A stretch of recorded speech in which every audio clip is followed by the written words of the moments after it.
Fertilization takes place in the ampulla region of the fallopian tube.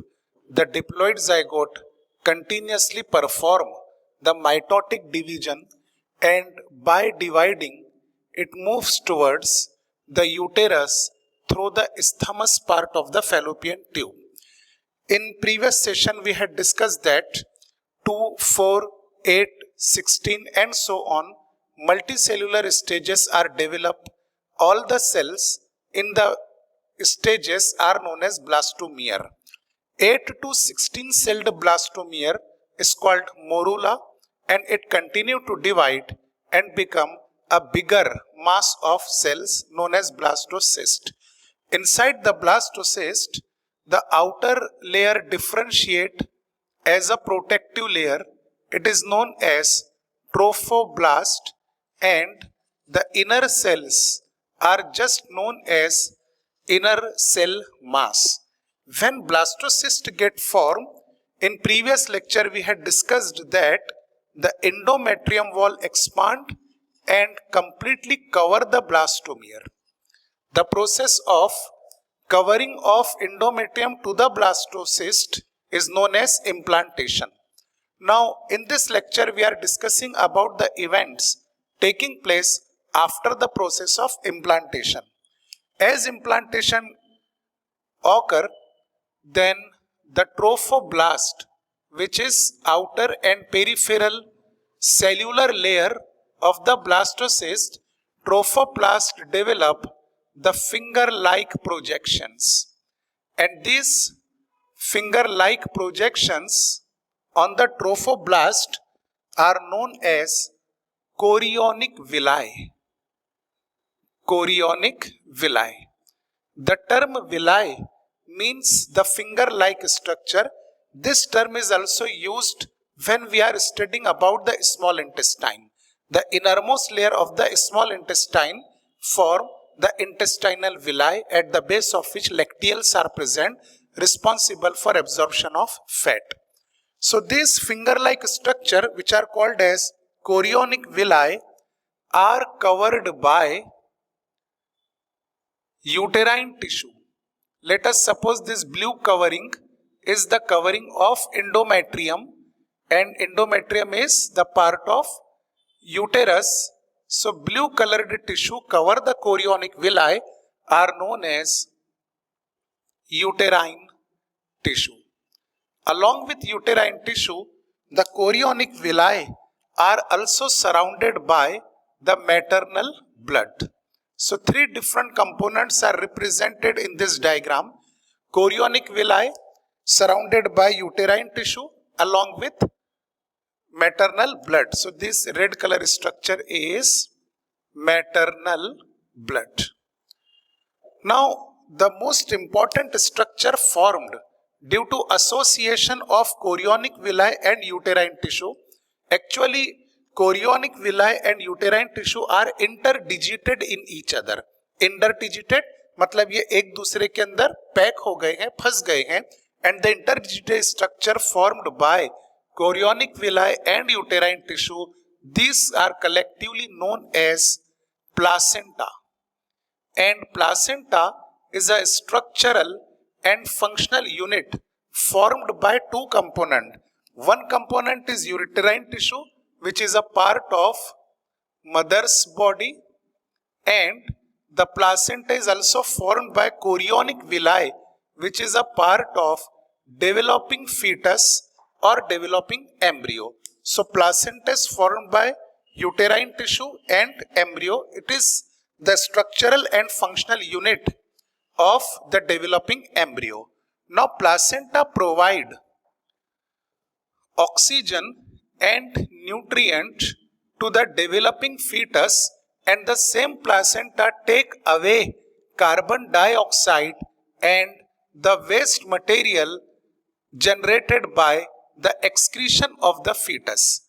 Plus sign मतलब oxygen और nutrient placenta के through embryo को मिल रहे हैं, एम्ब्रियो की तरफ जा रहे हैं, और negative sign means carbon dioxide and waste material are moving away from the embryo.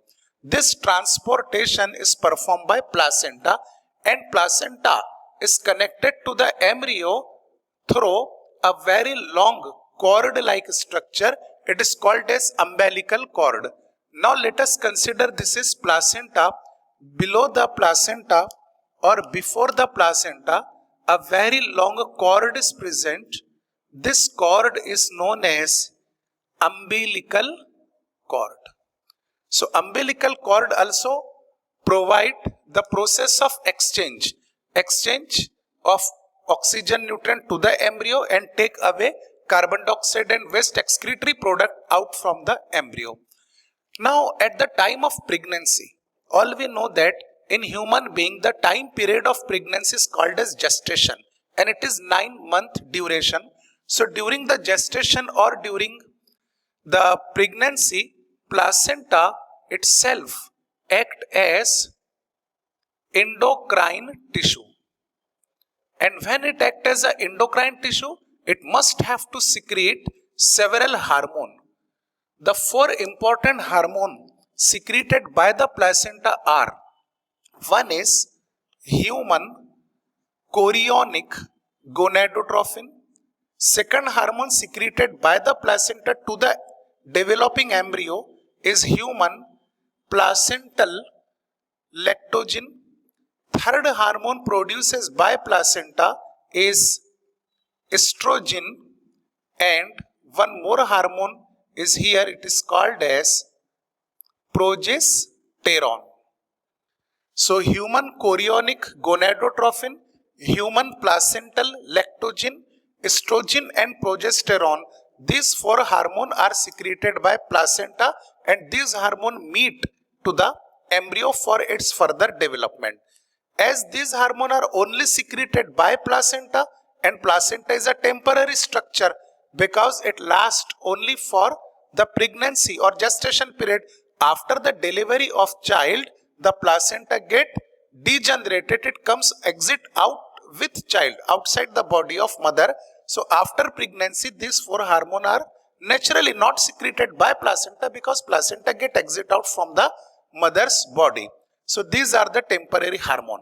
Now one point to be noted that estrogen and progesterone, these 2 hormones are also secreted by the ovary of mother at the time of menstruation cycle. But as the menstruation cycle get released, the periodic release of estrogen and progesterone get inhibited. However, when pregnancy get conceived, then progesterone is rapidly released through the corpus luteum. But these progesterone and estrogen are not secreted by the ovary of the mother. It is secreted by endocrine tissue of the placenta. Now, when the pregnancy comes to its last phases, in the later phases of the pregnancy, the ovary of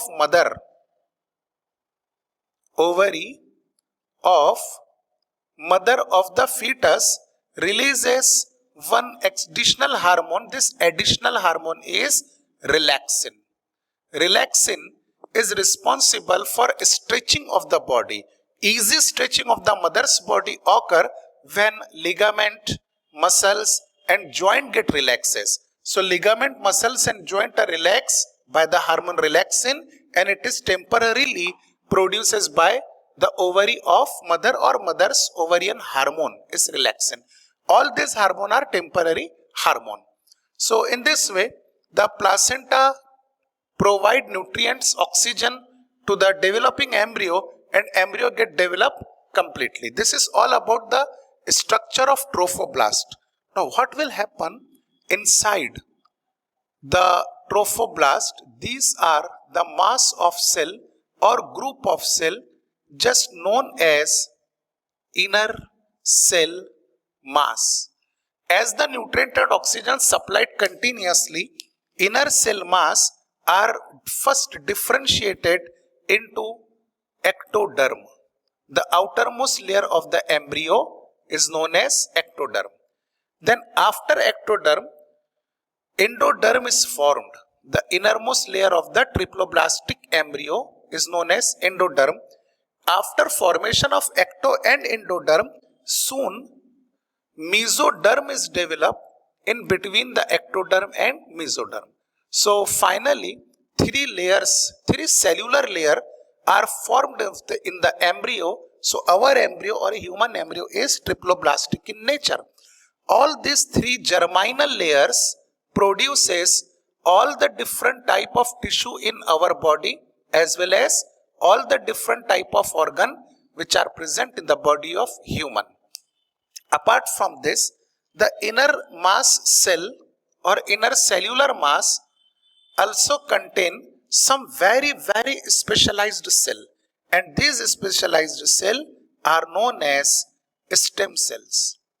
Stem cells are classified or categorized into three different forms. Some stem cells are pleuromorphic in nature or they are pluripotent in nature. Some stem cells are totipotent. Totipotent means the stem cell have ability to produce all kind of tissue or organ in the body. Pluripotent means the stem cell can generate only one of the organ or one of the type of tissue. So, and some are the different type of stem cells which can produce as different organ and different tissue. So, stem cells are also present in the inner cell mass which is developing the embryo. So, this is all about the pregnancy and embryo development given in our NCERT.